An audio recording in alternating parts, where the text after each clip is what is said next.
So in this video, we're going to learn about the orbit of the eye.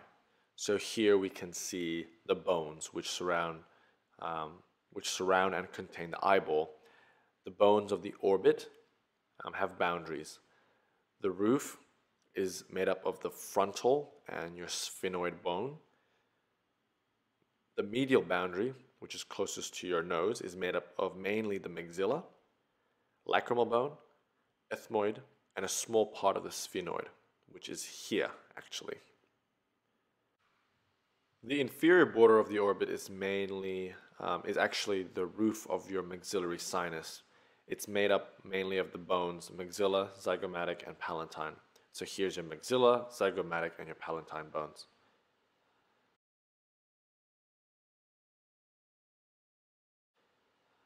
The lateral border is made up of the bones, the zygomatic bone, and the greater wing of the sphenoid bone. Now these boundaries are significant because an orbital fracture can have some serious consequences. For example, the orbital fracture usually occurs in the floor, so fractures usually occur on the floor of the orbit or the medial walls because they are the most weakest. The lateral wall is the strongest wall. Fractures of the floor, which is the inferior wall, may involve the maxillary sinus, causing sinusitis. Because remember, the floor of the orbit is also the roof of the maxillary sinus, and the roof of the maxillary sinus is not very strong. Okay, now let's zoom into the stuff inside the orbit here. And there are some important holes. Now, we learned about the bones around the area. Well, there are three important holes here: the superior orbital fissure, the inferior orbital fissure, and the optic foramen. Let us learn more about these holes, these three holes, and what structures pass through them. So here again are the three holes. This is the optic foramen, and two important structures pass through here: the optic nerve, cranial nerve number 2, and the ophthalmic artery, which supplies the retina. The other hole is the superior orbital fissure. There are many structures that pass through here. Let us begin with the nerves first. There are branches of the ophthalmic nerve, which is a branch of cranial nerve 5, the V1 branch. You also have the trochlear nerve, which is cranial nerve number 4. There is also the superior branch of the oculomotor nerve, cranial nerve 3. There is also the inferior branch of the ocular nerve, cranial nerve number 3. Then you also find the abducens nerve, cranial nerve number 6.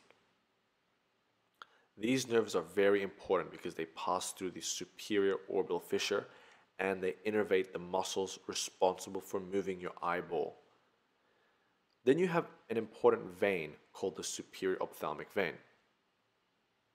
The third hole is the inferior orbital fissure, and two important structures pass through here: the inferior ophthalmic vein and the maxillary nerve, which is a branch of the trigeminal nerve. The maxillary nerve is the V2.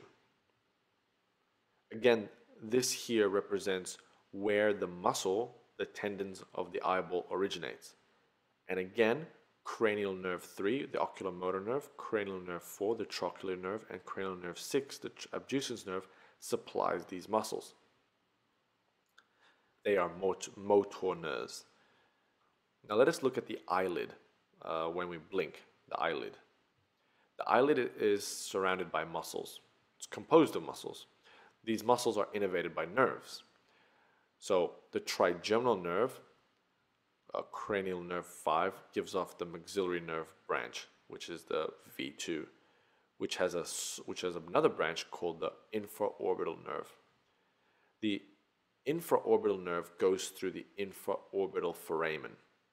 So if you remember the inferior orbital fissure here, we have a maxillary nerve off the trigeminal, which passes the lower margin of the orbit and exits through the infraorbital foramen and becomes the infraorbital nerve. The infraorbital nerve supplies the inferior tarsus muscles, which are the muscles of the eyelid.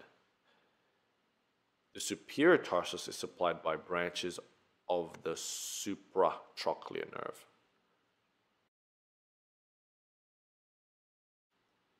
Because we have an infraorbital nerve, which we talked about, we also have a supraorbital nerve, which is a branch of the ophthalmic nerve, V1, which is a branch of the trigeminal nerve, cranial nerve number 5, not the maxillary nerve.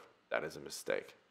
So again, the ophthalmic nerve, V1, is a branch of the trigeminal nerve, which is cranial nerve number 5. And funny story, maxillary nerve, which is V2, is a branch of the trigeminal nerve as well. Anyway, another nerve is the lacrimal nerve, which supplies muscles of the lateral aspect of the eyelid. An important muscle to introduce now is the tendon of levator.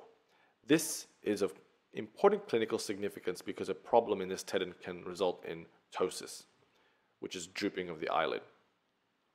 So again, drawing the muscles of the eyelid out, we have tendon of levator, palpebrae superioris, which is the proper long name. So tendon levator palpebrae superioris, and we are looking at the right eye in this diagram. So we have the lateral palpebrae muscles, the medial palpebrae, and the superior and inferior tarsus. So these are the muscles that make up the eyelid. Now, looking at some clinical things that are important. Horner's syndrome is where we have a lesion which leads to a loss of sympathetic function in the head, and this lesion can be due to cancer, for example. Remember, it is a problem with the sympathetic innervation, and as a result, we have 3 clinical signs of Horner's, and these 3 are miosis, ptosis, and anhidrosis. Miosis is where there is paralysis of the dilator pupillary muscles, so you cannot dilate your pupils. Ptosis is paralysis of the superior tarsus muscles, which results in the drooping of your eyelid. A problem with levator palpebrae superioris can also cause partial ptosis, but this tendon is not sympathetic innervated, but oculomotor nerve, cranial nerve number 3 innervated. I hope that made sense. Anhidrosis is loss of innervation to sweat glands, which means no sweating on the affected side. And in Horner's, you can also be flushed, warm, with dry skin. So I hope you enjoyed this video on the eyelid and the orbit. So in this video, we're going to learn about the orbit of the eye. So here